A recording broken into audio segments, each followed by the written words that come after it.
Hello everyone, स्वागत है आप सभी का टाइम्स कॉम्पिटिटिव क्लासेस में। दोस्तों, आज की इस वीडियो में एसएससी जीडी एग्जाम 2021 में जो मैथ के क्वेश्चन पूछे गए हैं उन प्रश्नों को सॉल्व कराने वाला हूं, जो कि इस बार एसएससी जीडी 2022-23 के लिए बहुत ही ज्यादा इंपॉर्टेंट रहने वाली है। आप प्रीवियस ईयर का क्वेश्चन जितना प्रैक्टिस करेंगे, आपका एग्जाम में क्वेश्चन सॉल्व करने की एबिलिटी उतना ही ज्यादा बढ़ जाएगी। ठीक है, तो आइए स्टार्ट करते हैं फर्स्ट क्वेश्चन के साथ और देखते हैं कि आप कितना क्वेश्चन सॉल्व कर पाते हैं खुद से। ठीक है, इस सेट में मैंने एकदम आसान सवाल को नहीं शामिल किया है। ठीक है, आप जिसको खुद से कर सकते हैं। और रोज सुबह 9 बजे रीजनिंग की प्रीवियस ईयर की क्लास चल रही है, आप उसको अटेंड करिए और उसी सेट का आपको मैथमेटिक्स का सॉल्यूशन मिलेगा। इस क्वेश्चन को देखिए, क्या बोला है। एक राशि पर 12% वार्षिक दर से 2 वर्षों के लिए चक्रवृद्धि ब्याज 1590 है। 2 गुने समय और आधी ब्याज दर पर उसी धनराशि के लिए साधारण ब्याज क्या होगा। ठीक है, तो 2 वर्ष के लिए चक्रवृद्धि ब्याज दे रखा है 12% की रेट से, तो यहां से हम निकाल लेंगे मूलधन। ठीक है, तो देखिए इस 12% को हम क्या लिख सकते हैं, परसेंटेज को हटाएंगे तो नीचे हम 100 से भागा करेंगे। ठीक है, अब इसको कैंसिल कीजिए, 4 से 4 तिया 12 और 4 से 25 बार में 25 चौके 100। ठीक है, अब यहाँ क्या कीजिए आप, ये आ गया आपका कितना 3/25 आ गया। अब प्रिंसिपल को यहां लिखिए। ठीक है, यहां लिखिए प्रिंसिपल और यहां लिखिए अमाउंट, चक्रवृद्धि मिश्रधन। प्रिंसिपल आप नीचे वाले रेशियो को मान लीजिए, इसको 25 को आप मान लीजिए प्रिंसिपल। ठीक है, तो यहां प्रिंसिपल आपका हो गया 25। ठीक है, उस पर 3 रुपये का ब्याज, तो चक्रवृद्धि मिश्रधन कितना हो जाएगा 28। ठीक है, और 2 वर्ष का बोला है तो 2 बार ऐसा करेंगे। ठीक है, यहां हम फिर लिखेंगे 25 और फिर यहां क्या लिखेंगे 28। अब इसको गुना कर दीजिए, 25 को 25 से गुना करेंगे तो 625 आ जाएगा। ठीक है, 28 को 28 से गुना करेंगे तो 784 आ जाएगा। ठीक है, अब यहां आप इस बात को समझिए कि ये हो गया आपका क्या मूलधन और ये हो गया आपका चक्रवृद्धि मिश्रधन। ठीक है, तो इन दोनों के बीच का जो अंतर होगा वो चक्रवृद्धि ब्याज होगा। ठीक है, तो देखते हैं कितने यूनिट का अंतर है। तो इन दोनों के बीच अंतर कितना है 159। ठीक है, 159 यूनिट का अंतर है, यानी रेशियो के बराबर है ये। और एक्चुअल में ब्याज कितना दे रहे हैं 1590। ठीक है, तो ये 159 जो है वो 1590 के बराबर है। ठीक है, अब इसको यहां से 1 यूनिट का वैल्यू निकाल लीजिए, इसको कैंसिल कीजिए, 10 बार में जाएगा तो 1 यूनिट बराबर कितना आ गया 10 आ गया। ठीक है, अब क्या कीजिए, अब आपका मूलधन कितना है 625 है। ठीक है, तो 1 यूनिट का वैल्यू 10 है, तो 625 यूनिट का वैल्यू कितना हो जाएगा, तो 10 से इसको क्या कर दीजिए गुना कर दीजिए, तो 625 ठीक है के ऊपर 1 जीरो, यानी 6250 रुपया आपका निकल गया, क्या मूलधन निकल गया, प्रिंसिपल निकल गया। ठीक है, अब आगे देखिए क्वेश्चन में आपसे क्या पूछा है कि 2 गुने समय और आधी ब्याज दर पर साधारण ब्याज क्या होगा। ठीक है, तो समय को कर दीजिए 2 गुना। ठीक है, तो समय पहले कितना था 2 वर्ष दे रखा है, तो अब टाइम नया टाइम कितना हो गया 4 वर्ष हो जाएगा 4 ईयर। ठीक है, और रेट कितना हो जाएगा, रेट दे रखा है आपको 12%, बोला है कि ब्याज को आधी कर दीजिए, तो 12% का आधा कितना हो जाएगा 6%।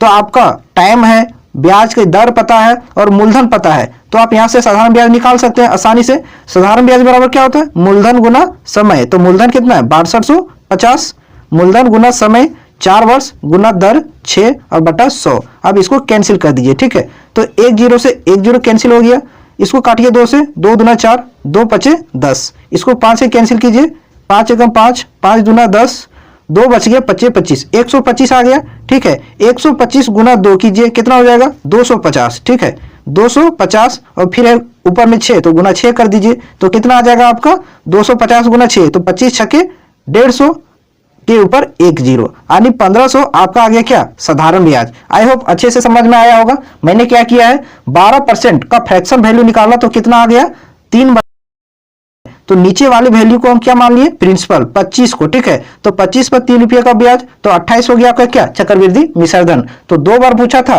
तो 2 बार हम 25 और 28 को लिखे। ठीक है, अब यहां से हम निकाल लिए क्या मूलधन, ये और ये निकल गया आपका चक्रवृद्धि मिश्रधन। ठीक है, तो इन दोनों के बीच का जो अंतर होगा वो क्या होगा चक्रवृद्धि ब्याज होगा। तो मेरा अंतर कितना आया 159 यूनिट के बराबर आया। ठीक है, और एक्चुअल में हम चक्रवृद्धि ब्याज कितना पेड किए हैं 1590, तो यहां से हम 1 यूनिट का वैल्यू निकाल लिए जो कि 10 आया। ठीक है, तो 1 यूनिट का वैल्यू 10 है, तो 625 मेरा मूलधन आया। ठीक है, तो 625 यूनिट बराबर कितना आ गया 6250 आ गया, यहां से मूलधन निकल गया। और क्वेश्चन में बोला था कि समय को 2 गुना कर दीजिए, तो पहले समय था 2 वर्ष, तो उसका 2 गुना कर दिए 4 वर्ष हो गया। ठीक है, और पहले रेट था 12% और रेट को बोला आधा कर दीजिए, तो नया रेट हो गया 6%, और यहां से हम निकाल लिया आपका सिंपल इंटरेस्ट। ठीक है, तो ये आपका कितना आ गया 1500। इस क्वेश्चन का सही आंसर हो जाएगा ऑप्शन नंबर 2।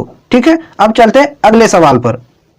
अगला क्वेश्चन देखिए क्या बोला है, एक धनराशि को ए बी सी और डी के बीच 5 2 4 3 के अनुपात में बांटा गया है। ठीक है, तो 4 लोग हैं, कौन कौन है, ए है, ठीक है, बी है, सी है और डी है। किस रेशियो में बांटा गया है, 5 2 4 और 3 के अनुपात में बांटा गया है। आगे क्या बोला है, यदि ए को डी से 1000 अधिक मिले तो सी को कितने रुपये मिले हैं। ए को डी से 1000 रुपये अधिक मिला है, तो देखिए ए को कितना मिला है, 5 यूनिट और डी को कितना मिला है, 3 यूनिट। तो ए को डी से कितना अधिक मिला है, 2 यूनिट, और एक्चुअल में कितना अधिक मिला है, 1000। ठीक है, तो 2 यूनिट का वैल्यू कितना है, 1000 के बराबर है।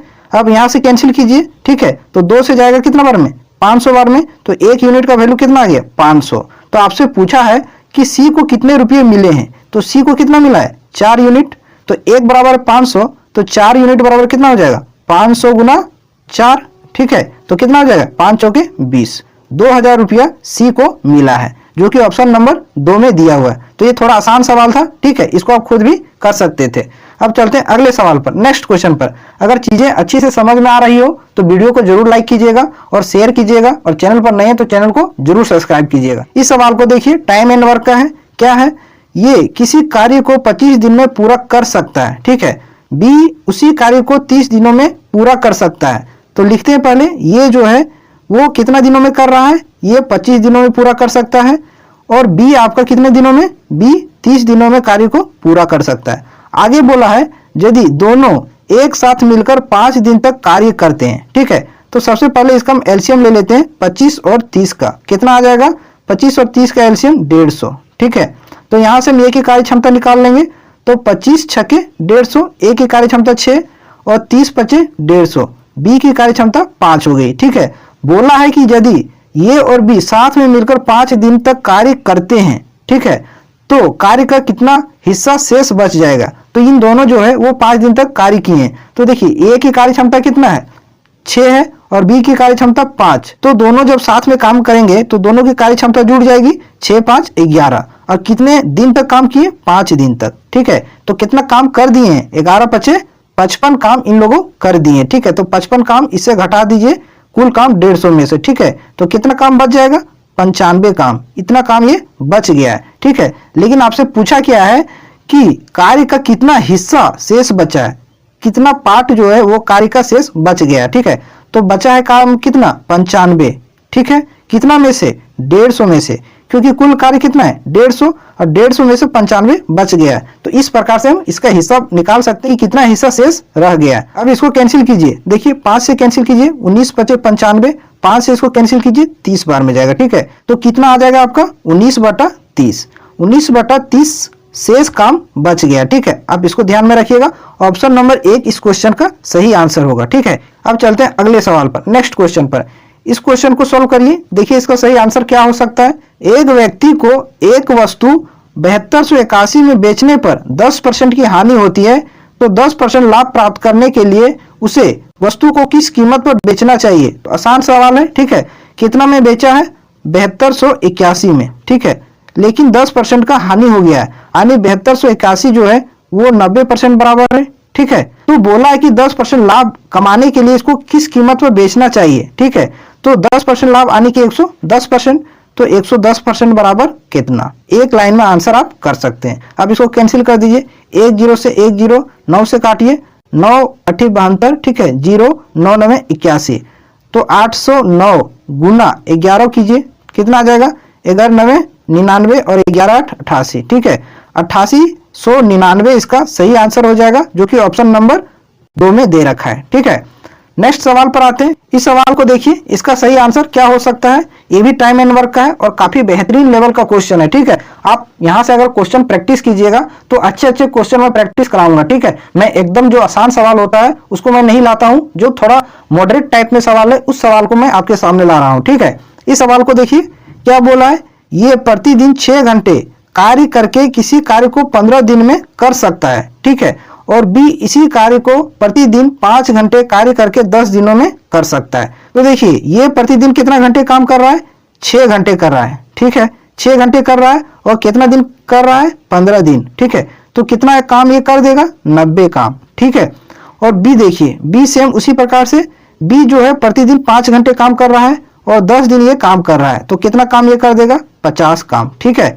अब यहाँ से इन दोनों का एलसीएम ले लीजिए और कुल काम निकाल लीजिए, ठीक है। 50 और 90 का एलसीएम कितना आ जाएगा, 450। अब निकाल के देख सकते हैं, ठीक है। तो देखिए ए की कार्य क्षमता कितनी हो जाएगी, 9 पचे 45, 5 हो जाएगी, और बी की कार्य क्षमता 5 9 45, 9 हो जाएगी, ठीक है। इन दोनों की कार्य क्षमता यहाँ निकल गई। अब आगे देखिए क्या बोला है, उन्हें एक साथ मिलकर प्रतिदिन 9 घंटे कार्य करके उस कार्य को करने में कितना समय लगेगा, ठीक है। अगर यदि इस रेट से ये दोनों काम करेंगे, ठीक है, ये करेगा 5 की रेट से, बी करेगा 9 की रेट से, तो 9 घंटे प्रतिदिन काम करेंगे तो इस पूरे काम को कितना दिनों में ये समाप्त कर देंगे, ठीक है। तो देखिए इन दोनों को कार्य क्षमता को जोड़िए, 5 और 9 कितना हो जाएगा, 14 हो जाएगा, ठीक है। इन दोनों की कार्य क्षमता 14 हो गया, ठीक है। और प्रतिदिन कर रहे हैं कितना, 9 घंटे, तो इस रेट से ये लोग काम करेंगे और काम है कितना, 450, ठीक है। 450 भागा कर दीजिए 14 गुना 9, ठीक है। अब इसको कैंसिल कर दीजिए, 9 पचे 45, 50। अब इसको कैंसिल कीजिए फिर 2 से 7 बार में, 2 से इसको कैंसिल कीजिए, 25 आ जाएगा, ठीक है। यानी कि 25/7 दिन में, 25/7। और अगर यदि इसको पूर्णांक में लिखेंगे तो कितना लिख सकते हैं, 7 तिया 21 और 4 25/7, ठीक है। यानी 3 पूर्णांक 4/7 दिन में ये और बी काम को खत्म कर देंगे, जो कि ऑप्शन नंबर 1 में दे रखा है, ठीक है। तो ये भी थोड़ा आसान सवाल था, केवल क्वेश्चन का लैंग्वेज बड़ा है, उसको पढ़िए और उसको समझने का कोशिश करिए कि क्या क्वेश्चन में कहा जा रहा है, ठीक है। अब चलते हैं नेक्स्ट सवाल पर। अगला क्वेश्चन देखते हैं क्या है, इस सवाल का आंसर करिए। देखिए क्या बोला है, राधा की बचत उसके व्यय के 40% के बराबर है। आय और व्यय वाला सवाल आ गया, तो एक बात हमेशा आप ध्यान में रखिए, क्या कि आय बराबर क्या होता है, पहले भी मैंने बता दिया है कि आय बराबर क्या होता है, बचत, ठीक है। बचत प्लस व्यय होता है, जिसको हम खर्च भी कर सकते हैं, ठीक है। बचत प्लस व्यय होता है। अब क्वेश्चन को इसी के अकॉर्डिंग आगे पढ़िए। राधा की बचत जो है उसके व्यय का 40% के बराबर है, ठीक है। तो इसकी व्यय, राधा की व्यय आप मान लीजिए 100, ठीक है, 100 मान लीजिए, तो इसका बचत जो हो जाएगा वो व्यय का 40% है, तो 100 का 40% निकालेंगे कितना आ जाएगा, 40 आ जाएगा, ठीक है। इन दोनों को जोड़ दीजिएगा तो आय निकल जाएगा, तो 100 और 40 को जोड़ेंगे तो 140 आ जाएगा। ये आ गया राधा की आय, ठीक है। अब आगे पढ़िए, देखिए क्या बोला है, यदि आय में 25% की वृद्धि होती है, ठीक है, आय में 25% की वृद्धि, तो 140 का 25% निकाल के जोड़ दीजिए, तो देखिए 140 का 25% कितना आ जाएगा, इसको निकालिए, ठीक है। तो 25 चौके 100, 4 से इसको कैंसिल कीजिए, 4 तिया 12, 4 पच्चीस 20, 35 आया, ठीक है। तो 140 में आप 35 जोड़ दीजिए तो कितना आ जाएगा, 175। ये राधा की नई आय आ गई। अब आगे देखिए क्या बोला है, और व्यय में 40% की वृद्धि होती है। व्यय में कितना वृद्धि करना है, 40%, तो व्यय ये है 100, तो 100 में अगर 40% हम बढ़ा देंगे, प्लस का 40% करेंगे तो 40 ही आएगा, तो 100 में 40 जोड़ देंगे कितना आ जाएगा, 140। तो राधा की नई व्यय कितना हो गया, 140, और इसकी नई आय कितना, 175, ठीक है। 175 इसकी कुल आय है, जिसमें से 140 खर्च करती है, तो सेविंग कितना करेगी, 175 में 140 को घटा दीजिए तो आ जाएगा आपको कितना, 35, ठीक है। ये राधा की नई बचत आ गई, ठीक है। तो आपसे पूछा क्या है, तो उसकी बचत में कितने प्रतिशत की वृद्धि या कमी हुई है। पहले बचाती थी 40, अब बचा रही कितना, 35, ठीक है। तो कितने की कमी हो गई है, 5 की कमी हो गई है, किसमें से, 40 में से, तो ठीक है, 5 की कमी किसमें, 40 में से। अब परसेंटेज पूछा है तो 100 से इसको गुना कर दीजिए, ठीक है। 1 0 से 1 0 काट दीजिए, इसको काटिए 2, इसको काटिए 5, यानी 25 बटा कितना आ जाएगा, 2। फिर इसको कैंसिल कीजिएगा तो 12.5% आ जाएगा, 12.5% की क्या हुई है, कमी हुई है, ठीक है, कमी हुई है, जो कि ऑप्शन नंबर 4 में है, ठीक है। तो 12.5% की कमी हुई है। काफी अच्छे तरीके से मैंने सारा एक्सप्लेन कर दिया है, ठीक है। अगर फिर भी कोई डाउट हो तो कमेंट सेक्शन में कमेंट करके आप जरूर बताइएगा, ठीक है। इस क्वेश्चन को देखिए, इसका सही आंसर क्या हो सकता है, ये और बी के पास कुल 4655 रुपये है, ठीक है। यदि ए के पास धनराशि का 4/15 भाग बी के पास मौजूद धनराशि का 2/5 भाग के बराबर है, तो बी के पास मौजूद धनराशि ज्ञात कीजिए। तो देखिए इसमें क्या है, क्वेश्चन का लैंग्वेज समझिए, ठीक है, कि ये कहना क्या चाह रहा है। ए के पास मौजूद राशि का 4/15 भाग बी के पास मौजूद राशि का 2/5 भाग के बराबर है, ठीक है। तो आप एक ऐसी संख्या मान लीजिए जिसका 4/15 भी कर सकते हैं और 2/5 भी कर सकते हैं। तो इन दोनों का आप एलसीएम ले लीजिए नीचे का, ठीक है। 4/15 में 15 है नीचे, 2/5 में 5 है नीचे, तो इन दोनों का एलसीएम कितना आ जाएगा 15, ठीक है। 15 और 5 का एलसीएम आ जाएगा आपका 15, ठीक है। 15 हम संख्या मान लिए। अब देखिए 15 का 4/15 निकालिए तो ये आज के बराबर आ जाएगा, ठीक है। 15 का 4/15 अगर यदि हम निकालेंगे, ठीक है, गुना करेंगे तो 15 से 15 कैंसिल हो जाएगा, केवल 4 बचेगा, तो ये 4 हो जाएगा, ठीक है, ये 4। अब बी देखिए, बी का बोल रहा है मौजूद धनराशि का 2/5, तब 15 का आप 2/5 कीजिए, ठीक है। तो 5 तिया 15 और 3 दूना 6, ये 6 हो जाएगा, ये बी हो जाएगा। अब क्या बोला गया है कि ये दोनों जो है वो बराबर हैं, ठीक है, ये दोनों बराबर हैं। ये 4 = 6b, ये दोनों बराबर हैं। अब इसको ध्यान में रखिए, ठीक है। तो यहां से आप क्या निकालिए, रेशियो निकाल लीजिए, ठीक है। ये (b) निकाल लीजिए, तो ये बराबर क्या होगा, पलट जाएगा यहाँ, ये बराबर 6 हो जाएगा और b बराबर 4 हो जाएगा। उल्टा हो जाता है जब रेशियो में निकालते हैं, ठीक है। तो आपसे पूछा है कि बी के पास मौजूद धनराशि ज्ञात कीजिए, तो कुल धनराशि है कितना, 4655 दे रखा है। 4655 जो है वो कुल धनराशि है। तो बी के पास कितना है, बी के पास 4 यूनिट है, तो 4, और कुल कितना है 4 और 6 10, तो 10 से इसको भागा कर दीजिए। इसको कैंसिल करने से अच्छा आप ऊपर में गुना कर दीजिए 4 से और फिर एक पॉइंट लगा दीजिए, ठीक है। तो गुना करते हैं, 4 × 20, 4 × 20 और 2 22, 6 × 24 और 2 26, 4 × 16 और 2 18, ठीक है। इतना बटा 10 हो जाएगा, तो एक जीरो से एक जीरो कैंसिल हो गया, तो अल्टीमेटली कितना आया 1862। तो बी के पास कितना हिस्सा है, 1862 धनराशि है, जो कि ऑप्शन नंबर 3 में दे रखा है, ठीक है। क्या किए, बोला था कि ए के पास मौजूद धनराशि का 4/15 भाग बी के पास मौजूद धनराशि के 2/5 भाग के बराबर है। तो हम एक ऐसी संख्या मान लिए जिसका 4/15 भी कर सकते थे और 2/5 भी कर सकते थे। तो वो संख्या निकल के आ गया कितना 15, ठीक है। तब 15 का हम निकालें 4/15, तो आ गया कितना 4, जो कि ये का है, ठीक है। और बी का निकालें 2/5 जो बोला था, तो 6b आ गया जो बी का है, ठीक है। और ये दोनों बराबर हैं, तो यहाँ से दोनों को बराबर कर दिए और फिर यहाँ से हम रेशियो निकाल लिए, ठीक है। तो ए और बी के शेयरिंग रेशियो निकल गया 6:4। तो बोला था बी का हिस्सा कितना है, ठीक है। तो कुल धनराशि 4655 थी, ठीक है। उसमें बी का हिस्सा 4 था, कितना में से 6 4 10 में से, तो उसको कैंसिल किए तो 1862 आया, ठीक है। आई होप अच्छे से आपको समझ में आ गया होगा, ठीक है। अब चलते हैं नेक्स्ट सवाल पर। अगला क्वेश्चन, इस सवाल को देखिए, इसका सही आंसर क्या हो सकता है। कोई धनराशि साधारण ब्याज पर 5 वर्षों में 750 और 6 वर्षों में 800 हो जाती है, तो वह धनराशि कितनी है। तो एकदम आसान सा सवाल है, ठीक है। आप इसको खुद भी सॉल्व कर सकते हैं, मैं थोड़ा सा हिंट कर देता हूं, ठीक है। 5 साल में, ठीक है, 5 ईयर में धनराशि कितना हो जाता है 750, ठीक है। ये मिश्रधन दे रखा है, ठीक है। और 6 वर्षों में कितना हो जा रहा है, 6 वर्षों में हो जा रहा है कितना 850। तो अंतर कितना का है, देखिए 5 से हो जा रहा है 6 साल, 1 साल का अंतर है। और अमाउंट में अंतर कितना का है, 750 से हो जा रहा है 800, यानी 50 का अंतर है। तो ये 50 क्या है, 1 साल का साधारण ब्याज है। साधारण ब्याज हमेशा हर साल एक ही रेट से लगता है, ठीक है। इस बार 50 लगा तो अगले साल भी 50, उसके अगले साल भी 50। तो ये हो गया आपका 1 साल का ब्याज, ठीक है। तो आप इसके अकॉर्डिंग काम कीजिए, ऊपर वाले लाइन के अकॉर्डिंग, नीचे वाले की लाइन भी कर सकते हैं, लेकिन इसे कीजिए, ज्यादा बेटर रहेगा, ठीक है। देखिए 1 साल का ब्याज है कितना 50, तो 5 साल में हो जा रहा है इतना, तो 5 साल का ब्याज कितना हो जाएगा, 5 गुना 50 से गुना कर दीजिए, तो 25 25 यानी कि 250 हो गया आपका क्या ब्याज हो गया, कितना साल में 5 साल में। और 5 साल का आपका दे रखा है क्या मिश्रधन, तो यहाँ से मूलधन नहीं निकाल सकते हैं। मिश्रधन कितना है 750 है, ठीक है। और ब्याज कितना है 250 है, तो मिश्रधन में ब्याज को घटा देंगे तो मूलधन आ जाएगा जो कि 500 आ जाएगा, ठीक है। ऑप्शन नंबर 2 में दे रखा है। एकदम आसान सा सवाल था, बेसिक सा। अब चलते हैं अगले सवाल पर। इस सवाल को हल करिए, देखिए इसका सही आंसर क्या हो सकता है। क्या बोला है, किसी वस्तु को 299 रुपया 20 पैसा में बेचने पर एक दुकानदार को 12% की हानि होती है। यदि वह इसे 350 रुपया 20 पैसा में बेचता है तो उसे होने वाली लाभ या हानि की गणना कीजिए। तो देखिए इस क्वेश्चन में डेटा इस तरीके से दे रखा है कि आप क्वेश्चन को देख के स्किप कर सकते हैं, ठीक है। लेकिन ये क्वेश्चन आसान है, ठीक है। आप इसको देखिए एक बार ट्राई करके, बन जाएगा तुरंत। देखते हैं 299 रुपया 20 पैसा में बेचा है, ठीक है। तो 12% की हानि हुई है। 299 लिखते हैं 299.20 इसको बेचा है, जो कि 12% हानि हुई है, यानी कि ये जो है वो 88% बराबर है ठीक है। तो 100% बराबर कितना, तो यहाँ से क्या निकल जाएगा आपका कॉस्ट प्राइस निकल जाएगा, सीपी निकल जाएगा। तो देखिए ऊपर 100 से गुना करेंगे तो पॉइंट कैंसिल हो जाएगा ठीक है।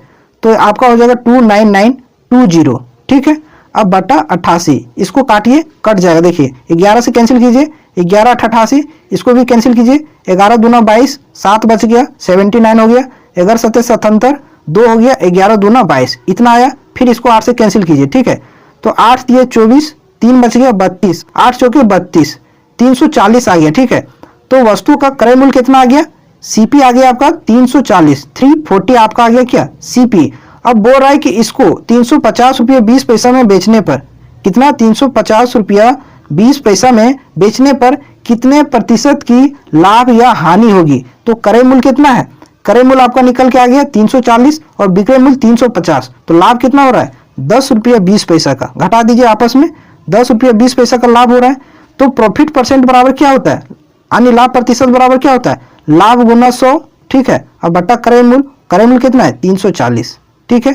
अब देखिए ऊपर में 100 से गुना हो जाएगा तो पॉइंट कैंसिल हो जाएगा ठीक है। तो बचेगा आपका 1020 बटा कितना 340, इसको कैंसिल कीजिए, 0 से 0 34 दिया 102 हो जाएगा ठीक है। तो 3% का लाभ हो रहा है ठीक है। तो ये डाटा थोड़ा कैलकुलेटिव था, लेकिन इसको छोड़ने से कोई फायदा नहीं, आप बना सकते हैं। क्वेश्चन आसान था, केवल इसको पढ़िए और इसका लैंग्वेज को समझिए और आसानी से इसको सॉल्व करिए ठीक है। अब चलते हैं अगले सवाल पर, नेक्स्ट क्वेश्चन पर। इस सवाल का आंसर करिए। देखिए इसका सही आंसर क्या हो सकता है, क्या बोला गया है, कुछ संख्याओं का औसत 37 है ठीक है। अब कितनी संख्याएं ये नहीं कहा गया है, लेकिन कुछ संख्याओं का एवरेज आपको दे रखा है ठीक है। एवरेज कितना 37 दे रखा है, 37 दे रखा है। आगे क्या बोला, यदि उनमें से 3/5 संख्याओं में से प्रत्येक में 7 जोड़ा जाता है और शेष संख्याओं में से 9 घटाया जाता है तो प्राप्त संख्याओं का औसत क्या होगा। तो देखिए काफी अच्छा सवाल है। उनमें से 3/5 संख्याओं को बोला है, तो संख्याएं कितनी ये तो नहीं पता है। तो आप क्या कीजिए, 3/5 बोला है ठीक है, 3/5 बोला है तो आप संख्या मान लीजिए नीचे वाला, जिसका 3/5 भी आप कर सकते हैं ठीक है। तो 5 को मान लीजिए संख्या, तो संख्या वो था कितना 5 ठीक है। 5 इसको मान लिए ठीक है, इसको लेट कितना 5 हम मान लिए ठीक है। तो यहां से अब देखिए 5 जब हम मान लिए तो कुल संख्या हम निकाल सकते हैं, क्योंकि एवरेज आपका दे रखा है 37 और कुल हम मान लिए संख्या 5, तो इसको 5 से गुना कर देंगे तो कुल संख्या निकल जाएगा।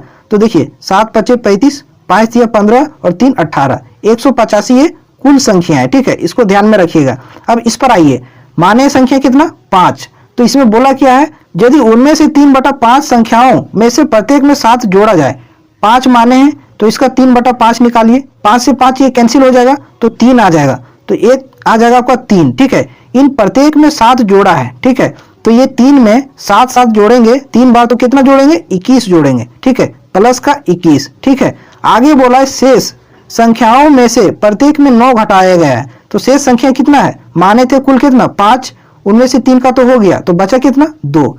इन 2 संख्याओं में प्रत्येक में 9 घटाना है, तो 2 बार 9 घटाएंगे तो कितना घटाएंगे 9 दूना 18, 18 हम क्या करेंगे घटाएंगे। तो आपसे पूछा है इस प्रकार प्राप्त संख्याओं का औसत क्या होगा ठीक है। तो देखिए ओवरऑल देखिए यहाँ प्लस का कितना हुआ है 21 और यहाँ माइनस का कितना 18, तो अंतर कितना का है, कितना बढ़ जा रहा है ठीक है, प्लस का 3, इन दोनों के बीच का अंतर कितना है प्लस का 3 हो रहा है। तो 185 में हम प्लस का 3 करेंगे ठीक है। अगर माइनस में आता तो माइनस भी करते, तो 185 में 3 जोड़िए कितना आ जाएगा 188। तो आपसे पूछा है कि प्राप्त संख्याओं का औसत क्या है, तो ये संख्या प्राप्त हो गया कितना 188 ठीक है। अब कुल संख्या माने थे कितना 5 माने थे, तो 188 ठीक है और भागा कर दिए कितना 5 से, तो 5 से कैंसिल कीजिए, 5 दिया 15 ठीक है, बच गया 3 38 हो गया, 5 7 35, फिर 3 बच गया, पॉइंट के बाद 0 हो जाएगा तो 30 हो जाएगा, 5 6 30, तो कितना आ गया आपका 37.6। 37.6 प्राप्त संख्याओं का औसत है। आई होप समझ में आया होगा ठीक है। एक बार फिर मैं समझा देता हूं। इसमें बोला क्या है कि कुछ संख्याओं का औसत 37 दे रखा था, वो संख्याएं क्या थी ये पता नहीं है, लेकिन आगे बोला था कि उनमें से 3/5 संख्याओं को, तो यहां से हम एक पॉइंट पकड़े कि हम नीचे वाली संख्या को मान लिए कुल संख्या 5 को ठीक है। तो 5 हम कुल संख्या मान लिए, तो यहां से हम पूरा नंबर निकाल लिए ठीक है। 37 में 5 को गुना कर दिए तो कुल संख्या निकल गया। बोला था उनमें से 3/5 संख्याओं में प्रत्येक में 7 जोड़ा गया है, तो माने थे संख्या 5, तो इसका 3/5 निकालें तो कितना आ गया, 3 आ गया। ठीक है, 3 में प्रत्येक में 7 जोड़ेंगे तो 21 जोड़े हैं। ठीक है, और क्या बोला, शेष संख्याओं में 9 घटाया गया है, तो शेष संख्या बचा कितना, 2। ठीक है, इसमें से 9 घटाएंगे तो 2 बार 9 घटाएंगे तो कितना घटा दिए, 18 घटा दिए। तो देखिए प्लस का 21 और माइनस का 18, प्लस का कितना हो रहा है, 3 हो रहा है अंतर, तो 185 में हम 3 जोड़ दिए, इतना का अंतर पड़ा तो 188 आ गया। अब 188 को 5 से भागा कर दिए क्योंकि कुल संख्या माने थे 5। ठीक है, अब चलते हैं अगले सवाल पर। मैं चाहता हूं कि एक भी कंफ्यूजन ना रहे। ठीक है, अगर फिर भी कोई डाउट रह जाता है तो कमेंट सेक्शन में आप कमेंट करिए, मैं उसका रिप्लाई आपको करूंगा। ठीक है, इस क्वेश्चन को देखिए क्या बोला गया है, ए और बी किसी कार्य को क्रमशः 36 दिनों में और 48 दिनों में कर सकते हैं। ठीक है, देखते हैं ये और बी, ये कितना दिन में कर रहा है, 36 दिन में, और बी कितना दिन में कर रहा है, आपका बी कर रहा है 48 दिन में। ठीक है, तो सबसे पहले यहां से आप इन दोनों के बीच एलसीएम ले लीजिए, 36 और 48, इन दोनों का एलसीएम कितना आ जाएगा, 144 आ जाएगा। ठीक है, आप निकाल कर देख सकते हैं, 144 144 आ जाएगा। तो यहां से ए की कार्य क्षमता निकाल लेंगे तो 36 चौके 144। ठीक है, ए की कार्य क्षमता 4 और 48 तिया 144, बी की कार्य क्षमता 3 आ गया। अब आगे क्वेश्चन को पढ़िए, देखिए क्या बोला, उन्होंने 12 दिनों तक एक साथ मिलकर कार्य किया है। ठीक है, 12 दिन तक ये दोनों मिलकर साथ काम किए हैं, शेष कार्य को सी अकेले 10 दिनों में पूरा कर लिया है। तो सबसे पहले 12 दिन तक ये दोनों जो मिलकर कार्य किए हैं उसको घटा देते हैं, तो ये 4 की रेट से काम करेगा और बी आपका 3 की रेट से। ठीक है, और ये दोनों कर रहे हैं 12 दिन तक, तो ये दोनों साथ में काम करेंगे तो कार्य क्षमता 7 हो जाएगा, 4 और 3। ठीक है, और कर रहे हैं कितना दिन, 12 दिन। ठीक है, तो 12 7 84, तो 84 काम आप घटा दीजिए 144 में से। ठीक है, 144 में से 84 में घटा देते हैं, कितना काम बच जाएगा, 4 में 4 गया 0, 14 में 8 गया तो 6, 60 काम बच गया। ठीक है, आगे बोला है कि शेष कार्य को सी 10 दिनों में पूरा कर लेता है, तो सी का यहाँ से हम कार्य क्षमता निकाल लेंगे। ठीक है, सी जो है वो 10 दिनों में शेष कार्य को कर लेता है, तो सी का एफिशिएंसी हम यहाँ से निकाल लेंगे,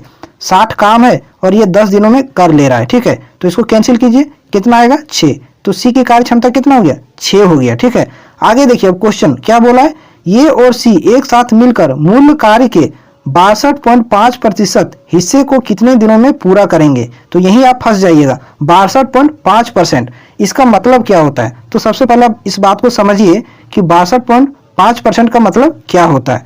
तो आप इस चीज को जानते होंगे, 12.5%। ठीक है, 12.5% मीन्स क्या होता है, 12.5% मीन्स होता है आपका 1/8। इतना तो आना ही चाहिए परसेंटेज टू फ्रैक्शन कन्वर्जन। अगर नहीं आता तो यहाँ देखिए 12.5%, परसेंटेज को हटाएंगे तो नीचे 100 से भागा देंगे।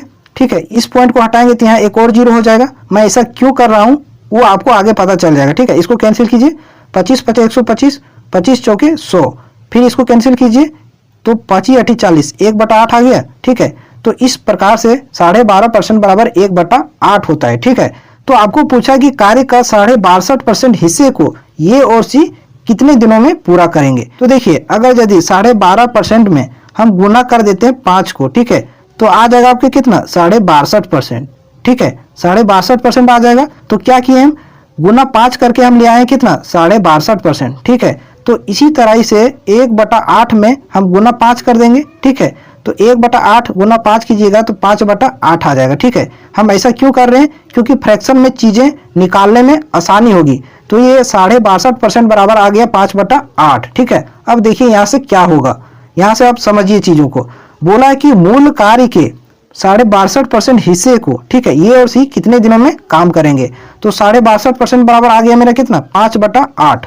तो मूल कार्य कितना है, 144 है, 144 मूल कार्य है, तो 144। ठीक है, इसका निकाल दीजिए 5/8 जो कि 62.5% के बराबर है, और भागा कर देते हैं ये और सी की कार्य क्षमता से। ठीक है, तो ए की कार्य क्षमता कितना है, 4, और सी की कार्य क्षमता यहाँ निकालें 6, तो कितना हो गया, 10। अब इसको कैंसिल कीजिए। ठीक है, 8 से इसको कैंसिल कीजिए। ठीक है, 8 एकम 8, 6 बच गया, यानी 64, 8 8 64 हो गया, यानी कि ऊपर में कितना हो गया, 18। ठीक है, और गुना 5 और नीचे बटा 10। ठीक है, तो यहाँ कैंसिल कीजिए, 5 दूना 10 और 2 से 18 को कैंसिल कीजिएगा तो कितना जाएगा, 9। तो ये और सी 9 दिनों में, ठीक है, मूल कार्य के 62.5% हिस्से को कर लेंगे। ठीक है, तो ये था, थोड़ा सा क्वेश्चन में कैलकुलेटिव ज्यादा है लेकिन क्वेश्चन बड़ा भी है, आपको करने में थोड़ा टाइम लगेगा। ठीक है, तो आई होप अच्छे से क्लियर हुआ होगा इस सवाल में। अब चलते हैं अगले सवाल पर। फिर भी अगर कोई डाउट हो तो कमेंट करके आप जरूर बताइएगा। ठीक है, नेक्स्ट क्वेश्चन पर आते हैं।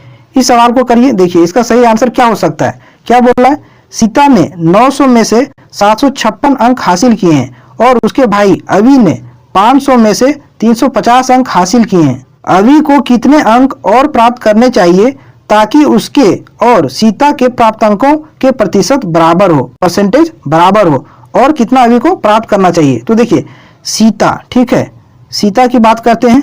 सीता जो है वो 900 में 756 अंक हासिल किए, तो ये कितना परसेंटेज लाई है। ठीक है, 756 लाई है, कितना में से, 900 में से। ठीक है, परसेंटेज निकालेंगे, 100 से गुना कर दीजिए तो 2 जीरो से 2 जीरो कैंसिल हो जाएगा, 9 से काटिए, 9 8 72। ठीक है, और बच गया आपका कितना, 3 36, 9 चौके 36। सीता कितना परसेंट लाई है, 84% नंबर लाई है। ठीक है, और उसका भाई अवि, ठीक है, अवि देखिए कितना परसेंट नंबर लाया है। ठीक है, 500 में से 350 नंबर लाया है, 350 आउट ऑफ 500। ठीक है, कितना परसेंट है, 100 से गुना कर दीजिए, 2 जीरो से 2 जीरो कैंसिल, 5 से कैंसिल कीजिए, 5 7 35, 70 आ गया, यानी कि अवि 70% मार्क्स लाया है। ठीक है, तो आपसे बोला है कि अवि को कितने अंक और प्राप्त करने चाहिए ताकि उसके और सीता के प्राप्त अंकों के प्रतिशत बराबर हो। तो देखिए अवि का आया 70 और उसकी बहन सीता का 84, तो अवि को और कितना परसेंट नंबर लाना पड़ेगा, 14%, तभी 84% के बराबर हो जाएगा।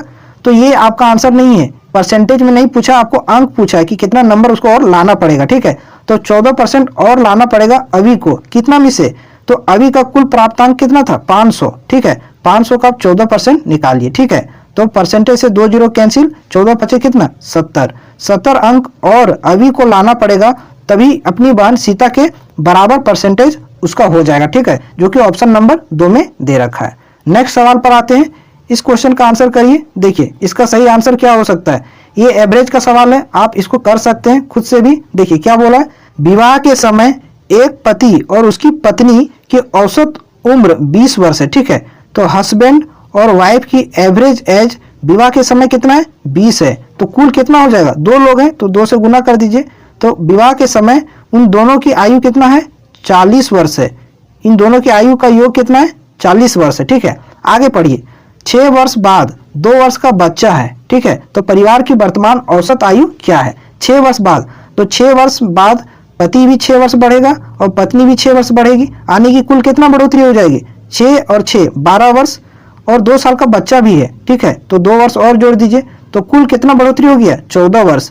ठीक है, तो यहाँ से आप 40 से आगे 14 वर्ष बढ़ा दीजिए। ठीक है, तो कितना हो जाएगा, 54 वर्ष हो जाएगा। तो ये आ गया इन तीनों की वर्तमान उम्र। ठीक है, तो आपसे औसत पूछा है, तो 3 से इसको भागा कर दीजिए, 3 लोग हैं तो कितना आ जाएगा, 18 3 54, 18 वर्ष जो है उन तीनों की औसत उम्र होगी वर्तमान आयु में। ठीक है, तो ये थे आज के सेशन के कुछ क्वेश्चन जो काफी बेहतरीन लेवल के सभी क्वेश्चन थे। अगर वीडियो आपके लिए इंपॉर्टेंट रहा हो तो चैनल को जरूर सब्सक्राइब कीजिएगा और वीडियो को लाइक एंड शेयर जरूर कीजिएगा। ठीक है, फिर सुबह मिलते हैं रीजनिंग के नए सेशन के साथ, प्रीवियस ईयर क्वेश्चन के साथ।